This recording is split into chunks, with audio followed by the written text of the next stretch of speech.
प्यारे देशवासियों, स्वागत है आपका हमारे यूट्यूब चैनल पर। यह जीके जीएस का 8वां सीरीज है। तो चलिए देखते हैं आज का पहला प्रश्न। आज का पहला प्रश्न है कि देश के पहले chief of defence staff general Bipin Rawat को मरणोपरांत किस सम्मान से सम्मानित किया गया था। आपका ऑप्शन है परमवीर चक्र, महावीर चक्र, पद्म विभूषण, अशोक चक्र। तो सही आंसर हो जाएगा पद्म विभूषण। जी हाँ, इनका देहांत हेलीकॉप्टर एक्सीडेंट में हो गया था और उनके बाद इनको पद्म विभूषण का पुरस्कार मिला था। अगला महत्वपूर्ण प्रश्न यह है कि खजुराहो मंदिर का निर्माण किसने किया था। होलकर ने, न सिंधिया ने, न बुंदेल राजपूत ने, न चंदेल राजपूत ने। आप अपने से बनाने का प्रयास कीजिए पहले। तो इसका सही आंसर हो जाएगा चंदेल राजपूत। चंदेल राजपूत इसका सही आंसर हो जाएगा। अगला महत्वपूर्ण प्रश्न है कि गांधी जी ने किस धर्म ग्रंथ को अपनी माता कहा था। किस धर्म ग्रंथ को गांधी जी ने माता कहा था। रामायण, न the new testament, Bhagavad Gita, Quran शरीफ। तो किसको कहा था, भगवत गीता को अपनी माता कहा था। अगला महत्वपूर्ण और बार बार पूछे जाने वाला सवाल है कि हड़प नीति, जिसे डॉक्ट्रिन ऑफ लैप्स कहते हैं, किसने दिया था, यानी हड़प नीति किसने अपनाया था। देखिए, Lord Cornwallis, Lord Bentinck, Lord Dalhousie या लॉर्ड कैनिंग। तो इसका सही आंसर हो जाएगा लॉर्ड डलहौजी। अगला महत्वपूर्ण प्रश्न है कि भारत में कैबिनेट मिशन किस लिए भेजा गया था। पहला ऑप्शन है कि राष्ट्रीय सरकार स्थापित करने के लिए। दूसरा ऑप्शन है शक्ति के अंतरण के लिए एक संवैधानिक व्यवस्था। तीसरा है पाकिस्तान के लिए जिन्ना की मांग को स्वीकार करने के लिए। और चौथा ऑप्शन है भारत को आज़ादी देने से इनकार करने के लिए। तो कैबिनेट मिशन, आप कमेंट करके बताइए कि कैबिनेट मिशन भारत कब आया था। तो इसका सही आंसर हो जाएगा बी, शक्ति के अंतरण के लिए संवैधानिक व्यवस्था करने के लिए, यानी भारत अपना संविधान बना ले और फिर आज़ाद हो जाए। अगला महत्वपूर्ण प्रश्न है कि भारत में पहली बोलती फिल्म कौन सी थी। राजा हरिश्चंद्र, आलम आरा, चंडीदास, झांसी की रानी। कौन सा हो जाएगा। इसका सही आंसर हो जाएगा, बोलती फिल्म बोला है, बोलती फिल्म हो जाएगा आलम आरा, और अगर ऐसा रहता तो राजा हरिश्चंद्र हो जाता।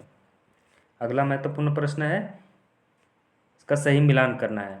तो देखिए, राउरकेला स्टील प्लांट उड़ीसा में बिल्कुल सही है। दुर्गापुर स्टील प्लांट पश्चिम बंगाल में बिल्कुल सही है।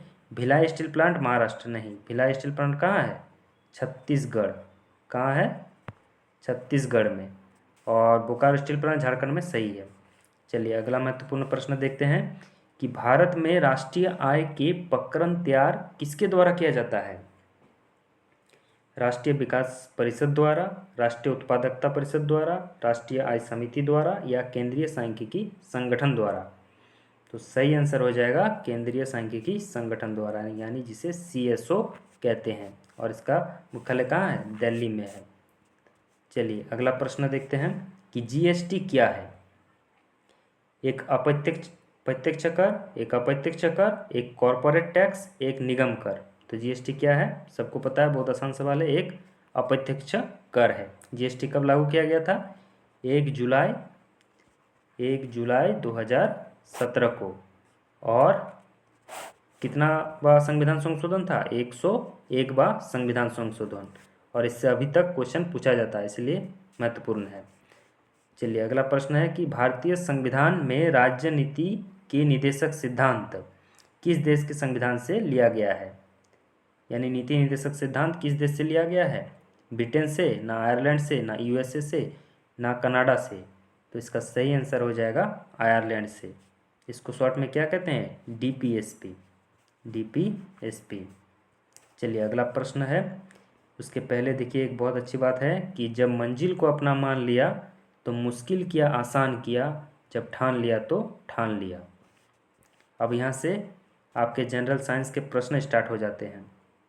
और पहला प्रश्न है कि ऑप्टिकल फाइबर का आविष्कार किसने किया है। आप पहले से बनाने का प्रयास कीजिए। इसका सही आंसर हो जाएगा नरेंद्र कपानी। अगला है ध्वनि नहीं गुजर सकती, महेंद्र सिंह वाला ध्वनि हो गया है। ध्वनि कौन वाला होगा, आधा ध व जैसे ध्वनि, यानी साउंड वाला, SOUND साउंड। तो साउंड जो है ध्वनि नहीं गुजर सकती, कहाँ से नहीं गुजर सकती, जल से, न स्टील से, न वायु से, न निर्वात से। तो ध्वनि नहीं गुजर सकती है निर्वात से।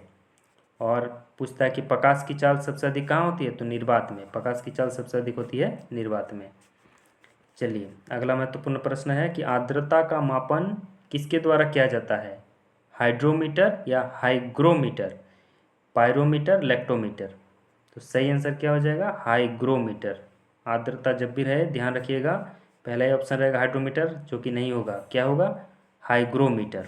सही आंसर होगा हाइग्रोमीटर।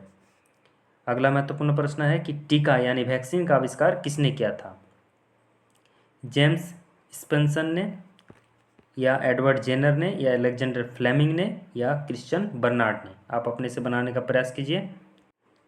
तो इसका सही आंसर हो जाएगा एडवर्ड जेनर।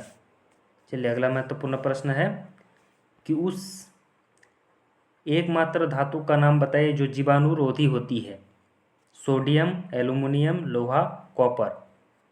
तो इसमें कौन जीवाणुरोधी होती है, कॉपर, जिसे तांबा कहते हैं, तांबा।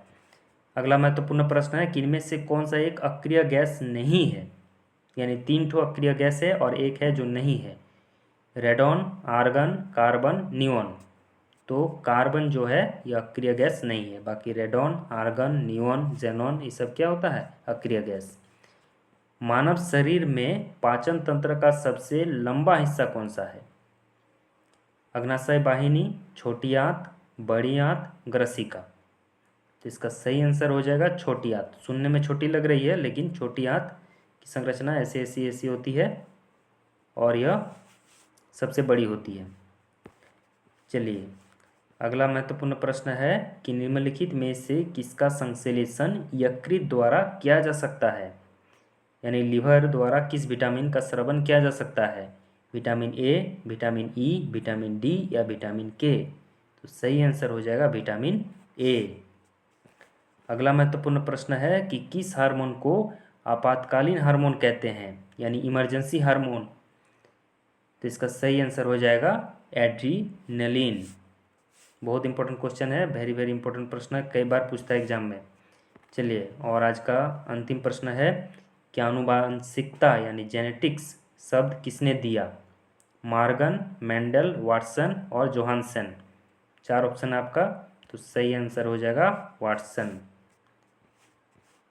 मेरे प्यारे देशवासियों, आप सभी को आगामी 70वां स्वतंत्रता दिवस की अग्रिम शुभकामनाएं। खुश रहे, आबाद रहे, धन्यवाद।